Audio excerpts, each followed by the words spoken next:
Sir, നമ്മുടെ ഇടതുപക്ഷം എന്ന് പറയുന്നത്, ഞാൻ ആ ഇടതുപക്ഷം എന്ന് പറയുന്നത് തന്നെ ഇടതില്ലെങ്കിൽ ഇന്ത്യയില്ല എന്നുള്ളൊരു മുദ്രാവാക്യം ഉയർന്നൊരു കാലഘട്ടമാണ്. പോട്ടെ, അത് നമുക്കവിടെ വയ്ക്കാം. എന്നാലും നമ്മുടെ ഇടതുപക്ഷത്തിന് രാജ്യത്ത് എന്താണ് പ്രസക്തി? ഇനി ആ പ്രസക്തി അസ്തമിച്ചുകൊണ്ടിരിക്കുകയാണോ? ആ തരത്തിലേക്ക് നമ്മൾ ചിന്തിച്ചാൽ എന്തായിരിക്കും നമുക്ക് പറയാൻ കഴിയുന്നത്? ഇന്ത്യയിലെ ഇടതുപക്ഷ രാഷ്ട്രീയത്തിന് ഇന്നത്തെ ഇന്ത്യൻ സാഹചര്യത്തിൽ യാതൊരു പ്രസക്തിയുമില്ല.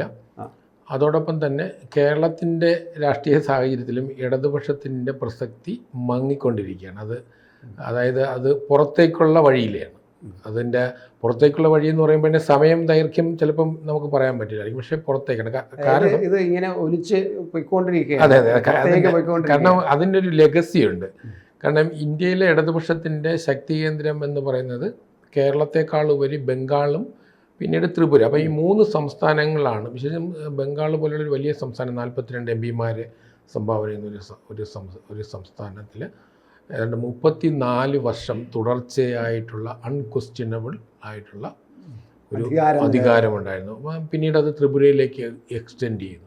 കേരളത്തിൽ 77 ശേഷം നമ്മൾ, അല്ലെങ്കിൽ 87 ശേഷം നമ്മൾ മാറി ഭരിക്കുകയും ഇത്തവണ ആദ്യമായിട്ടൊരു ഒരു അഡീഷണൽ ബോണസ് 2021 ലഭിക്കുകയും ചെയ്തു.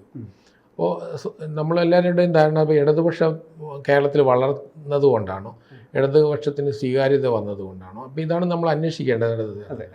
അപ്പോൾ ദേശീയ രാഷ്ട്രീയത്തിൽ എന്തുകൊണ്ട് ഇടതുപക്ഷത്തിന് പ്രസക്തി ഇല്ലാതെ ആയെന്ന് പറഞ്ഞാൽ, ഞാനൊരു രാഷ്ട്രീയമായി അങ്ങനെ അവരെ മുഴുവനും തള്ളിക്കളഞ്ഞതല്ല.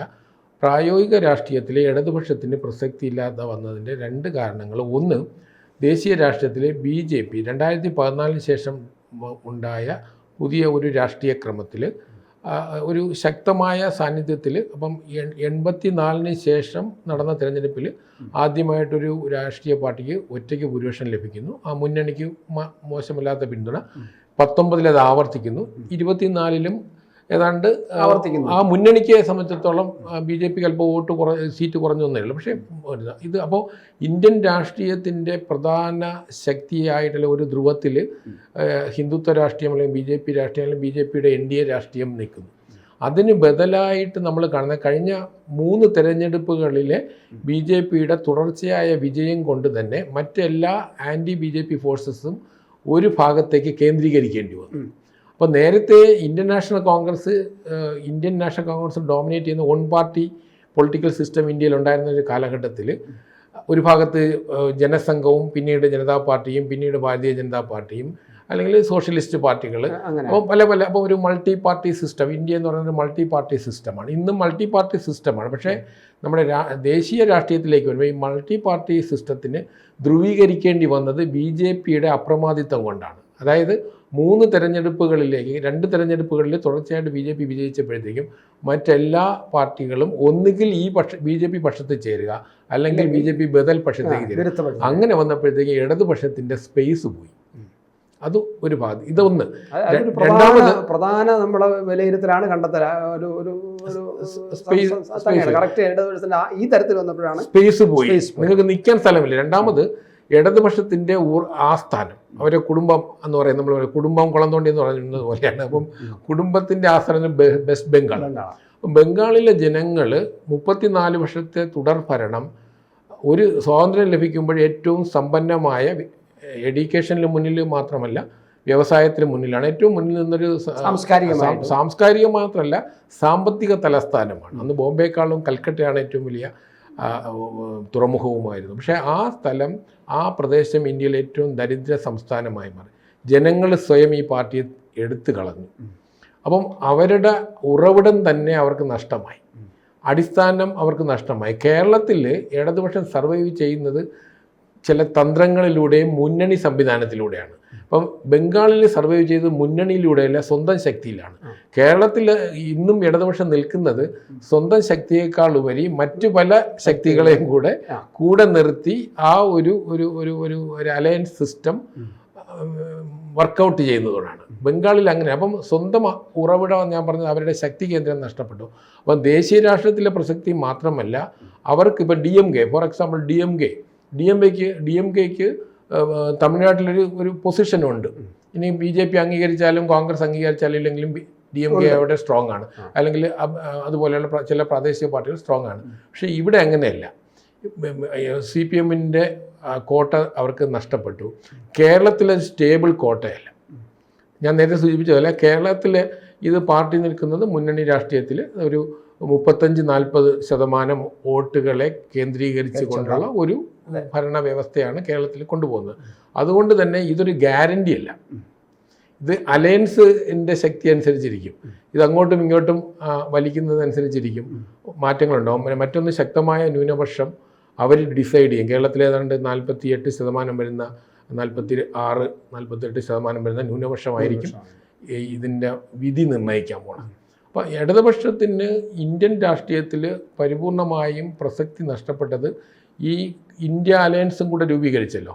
ഇന്ത്യ അലയൻസ് രൂപീകരിച്ചതോടെ ഒരു ഇടതുമുന്നണിക്ക്, ഡൽഹിയിൽ ഇടതുമുന്നണിക്ക് നേരത്തെ പോലെ ഒന്നും പറയാനില്ല. ഒന്ന്, 2004 UPA ഗവൺമെൻറ് അധികാരത്തിൽ വരുമ്പോൾ അതിൻ്റെ താക്കോൽ ദ്വാരത്തിലിരുന്ന, നമ്മൾ അങ്ങനെയല്ലേ പറയാം, താക്കോൽ ദ്വാരത്തിൽ അന്നിരുന്നത് ഇടതുപക്ഷമാണ്. 63 MP-മാരുണ്ടായിരുന്നു.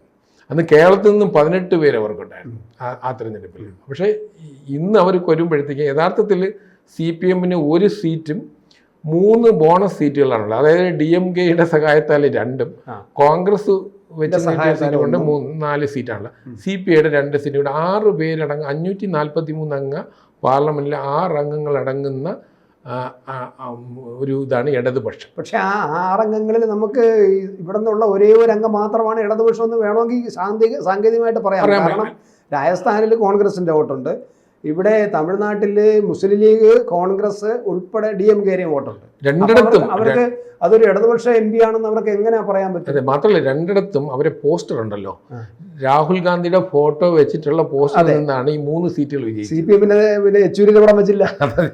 അത് അവിടെ വിജയിച്ചത് ഈ 3 സീറ്റിൽ അവർ വിജയിച്ചത് കോൺഗ്രസിന്റെ. നാളെ അവരെ എടുത്തു കളഞ്ഞാൽ ഈ സീറ്റില്ല.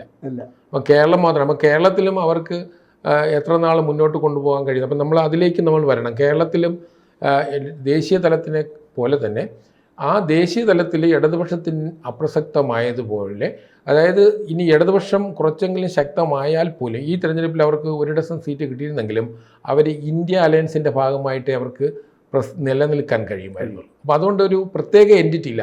കേരളത്തിലേക്ക് വരുമ്പോൾ കേരളത്തിൽ ഏതാണ്ട് 3-1 ചുരുങ്ങിയിരിക്കുന്നു. അപ്പോൾ കേരള രാഷ്ട്രീയം നമ്മൾ ഇപ്പോൾ മുന്നണി രാഷ്ട്രീയം വളരെ പ്രബലമായ മുന്നണി രാഷ്ട്രീയം വന്ന് 80കൾക്ക് ശേഷം, 82-ന് ശേഷം എല്ലാ 5 വർഷത്തിലൊരിക്കലാണ്. ഒരു തവണ മാത്രം നയനാർ 1 വർഷം നേരത്തെ പോയതുകൊണ്ടാണ് ഇലക്ഷൻ നടന്നത്. വളരെ സ്റ്റേബിളായിട്ട് പോകുന്ന മുന്നണി. അപ്പോൾ ഇതിൽ 2 മുന്നണികളും തമ്മിലുള്ള വ്യത്യാസം പലപ്പോഴും 1%-നും 0.5%-നും വ്യത്യാസം ഉണ്ടായിരുന്നു. അതായത് 100% പോളിംഗ് നടക്കുകയാണെങ്കിൽ 92-93% വോട്ടുകൾ ഇടത് വലത് മുന്നണികളായിട്ട് വീതം വയ്ക്കുമായിരുന്നു. അപ്പോൾ അതിൽ നിന്ന് ഇന്നിപ്പോൾ ഏതാണ്ട് 2 മുന്നണികളും കൂടെ ഏതാണ്ട് 20-23%, 4% വോട്ട് 2 മുന്നണികൾക്കല്ലാത്ത, അതായത് മറ്റ് എല്ലാവർക്കും BJP 20%, 19.5% 20% വോട്ട് BJP മുന്നണി നേടിക്കഴിയും. അപ്പോൾ സ്വാഭാവികമായിട്ടും ഇടത് മുന്നണിയുടെ സ്പേസിലേക്കാണ് BJP ഏറ്റവും വലിയ കടന്നുകയറ്റം നടത്തിയത്. ഈ കടന്നുകയറ്റം ഒരു തെരഞ്ഞെടുപ്പിലല്ല. ഇപ്പോൾ 2016-ന് ശേഷം ഉണ്ടായ, നമ്മൾ 2016-ന് ശേഷം നമ്മൾ തെരഞ്ഞെടുപ്പിൽ നോക്കിക്കഴിഞ്ഞാൽ ഈ 2016-ലും 19-ലും 21-ലും 24 ഒരു കണ്ടിന്യൂറ്റി ഉണ്ടാവാം BJP-യുടെ വളർച്ചയ്ക്ക്. 21-ലും നിയമസഭയിൽ അല്പം കുറഞ്ഞെങ്കിലും 16-ലും 19-ലും അതുപോലെ തദ്ദേശ സ്വയംഭരണ സ്ഥാപനങ്ങളുടെ തെരഞ്ഞെടുപ്പിലും BJP മോശമല്ലാത്ത പ്രകടനം കാഴ്ചവെച്ചിരുന്നു. അപ്പോൾ ആ തരത്തിൽ നോക്കുമ്പോഴത്തേക്കും കേരളത്തിൽ ഇടതിൻ്റെ സ്പേസിലേക്ക് BJP കടന്നു കയറിയത് പ്രധാനമായിട്ടും ഇടതിൻ്റെ അടിസ്ഥാന വോട്ടെന്ന് പറയുന്നത് ഇവിടുത്തെ പിന്നോക്ക ജനവിഭാഗങ്ങളാണ്.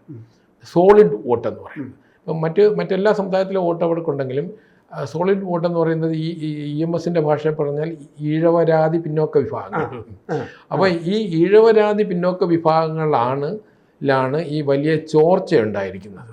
ഇപ്പം നമ്മൾ ഈ തെരഞ്ഞെടുപ്പ് ബോധ്യമായില്ല, അത് ഫാക്റ്റാണ്. അപ്പോൾ നമ്മൾ ജില്ലകളെടുത്ത്, അല്ലെങ്കിൽ നമ്മളിപ്പോൾ പാർലമെൻറ്റ് മണ്ഡലത്തിൻ്റെ അടിസ്ഥാനത്തിലോ ജില്ലകളെടുത്തു കഴിഞ്ഞാൽ, ഇപ്പോൾ ഇടതുപക്ഷത്തിന് കണ്ണൂർ ഉൾപ്പെടെ എല്ലാ ജില്ലകളിലും കാര്യമായ കോട്ടം തട്ടിയിട്ടുണ്ട്. അവർക്കിനി മുന്നേറാൻ കഴിയാത്തത്. ഇപ്പോൾ ഉദാഹരണത്തിന് ഇപ്പോൾ തിരുവനന്തപുരം ലോക്സഭാ മണ്ഡലത്തിൽ BJPയുടെ താഴെ കഴിഞ്ഞ 3 തെരഞ്ഞെടുപ്പുകളിൽ CPM നിൽക്കുകയാണ്, ഇടതുമുന്നണി നിൽക്കുകയാണ്. 25% തിരുവനന്തപുരം നിയോജക മണ്ഡലത്തിൽ. തൊട്ടടുത്തുള്ള ആറ്റിങ്ങൽ ഒരു കാലഘട്ടത്തിൽ ഇടതുപക്ഷത്തിൻ്റെ ശക്തി കേന്ദ്രമെന്ന് എല്ലാവരും വിശ്വസിച്ചിരുന്ന ആറ്റിങ്ങലും അതുപോലെ 30ലേക്ക് വന്നിരിക്കുന്നു. തിരുവനന്തപുരം 30-ന് താഴെയായിട്ട് 3 ലോക്സഭാ തെരഞ്ഞെടുപ്പുകളിൽ 30-ന് താഴെയാണ് അവരുടെ പോളിംഗ്. അങ്ങനെ വരുമ്പോൾ നമുക്ക് കേരളത്തിൽ എനിക്ക് തോന്നുന്നത് ഈ ഇടത് മുന്നണിയും കൂടെ ചേർന്നുള്ള ഒരുപക്ഷെ 2 മുന്നണികൾ നിൽക്കുമെങ്കിലും ഈ 2 മുന്നണികളും കൂടെ ചേർന്നുള്ള ഒരു സംവിധാനത്തിലേക്ക് പോകുക, അല്ലെങ്കിൽ നമ്മുടെ UPA ഗവൺമെൻറ്റിന് അന്ന് പിന്തുണ കൊടുത്തതുപോലുള്ള ഒരു സംവിധാനം വരും. അങ്ങനെ വരുമ്പോൾ സ്വാഭാവികമായിട്ടും ഇടതുപക്ഷത്തിൻ്റെ പ്രസക്തി കേരളത്തിലും ഇപ്പം അല്പം പച്ച പിടിച്ച് നിൽക്കുന്ന, അല്ലെങ്കിൽ ഇപ്പം ഉണ്ടെന്ന് കാണിക്കുന്ന കേരളത്തിലും ഇടതുപക്ഷത്തിൻ്റെ പ്രസക്തി പൂർണ്ണമായിട്ടും നശിച്ചു പോകുമെന്നുള്ള അവസ്ഥയിലേക്ക് തന്നെയാണ് നമുക്ക്. തീർച്ചയായിട്ടും 2026 നിയമസഭാ തെരഞ്ഞെടുപ്പിൽ BJP ഒരു 10 സീറ്റ് ലഭിക്കുകയാണെങ്കിൽ, ഇപ്പം BJPയുടെ ഈ വോട്ടിംഗ് പാറ്റേൺ നമ്മൾ നോക്കുമ്പോൾ ഈ ഒരു തെരഞ്ഞെടുപ്പിൻ്റെ ഇപ്പം നിയമസഭാ തെരഞ്ഞെടുപ്പിൽ ലോക്സഭ പോലെ ആവർത്തിക്കണമെന്നില്ല. പക്ഷേ BJPയുടെ വളർച്ചയിൽ ഒരു കണ്ടിന്യൂറ്റി, ഞാൻ നേരത്തെ പറഞ്ഞ നിയമസഭയിലും ലോക്സഭയിലും ഒരു കണ്ടിന്യൂറ്റി ഉണ്ട്. അപ്പോൾ തൃശ്ശൂർ ഉൾപ്പെടെയുള്ള മണ്ഡലങ്ങൾ നമുക്കറിയാം.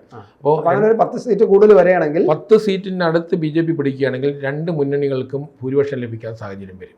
അങ്ങനെ വന്നു കഴിഞ്ഞാൽ കേരളത്തിലൊരു UPA, അതായത് BJP ഒഴിവാക്കിക്കൊണ്ടുള്ള ഒരു പഴയ UPA ഉണ്ട്, 2004 UPA മുന്നണി. ഇലക്ഷനിൽ ഒരു പരസ്പരം മത്സരിക്കുകയും ഗവൺമെന്റ് ഉണ്ടാക്കാൻ ഒരുമിച്ച് കൂടുകയും, ഒന്നുകിൽ പുറത്തു നിന്ന് അല്ലെങ്കിൽ ഒന്ന് ചേർന്നിട്ട് സംയോജിച്ച് ഒരു ഇന്ത്യ അലയൻസിന്റെ രൂപം 2020. എൻ്റെ ഒരു കാഴ്ചപ്പാടിൽ ഏതാണ്ട് ഞാൻ 100% ഉറച്ചു നിൽക്കുന്നു. അല്ല, അത് തന്നെയായിരിക്കും എനിക്ക് തോന്നുന്നത്. ആ കാഴ്ചപ്പാട് വളരെ കൃത്യമാണ്. അങ്ങനെ തന്നെയായിരിക്കും കേരളത്തിൽ സംഭവിക്കാൻ പോകുന്നതെന്ന് നമുക്ക് തന്നെ ഇപ്പോൾ ഉറപ്പിക്കാം.